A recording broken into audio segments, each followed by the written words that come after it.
Hi friends, இன்றைக்கிலேருந்து பார்த்திங்கன்னா நான் வந்து வேலைக்கு வந்து கிளம்பிகிட்ருக்கேன். காலையிலே வந்து பார்த்திங்கன்னா சாம்பார், காய்கறி சாம்பார் வச்சுட்டு கருணக்கிழங்கு தான் வந்து வறுத்துட்ருக்கேன். பக்கத்தில் பாப்பாவுக்கு வந்து தலை குளிக்கிறதுக்கு சுடுதண்ணி வந்து காய வச்சு வச்சுருக்கேன். பரபரப்பாக வந்து வேலைக்கு கிளம்புறதுக்காக வேலை வந்து நடந்துகிட்ருக்கு ஃப்ரெண்ட்ஸ்.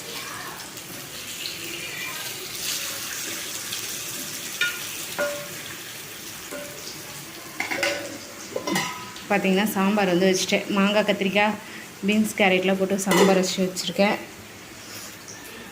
சாப்பாடு வந்து குக்கரில் வச்சு காலையிலே வீடெல்லாம் தொடச்சி விட்டுட்டேன். இந்த பாப்பா வந்து குளிக்க வைக்கிறதுக்காக ரெடி பண்ணிகிட்ருக்காங்க.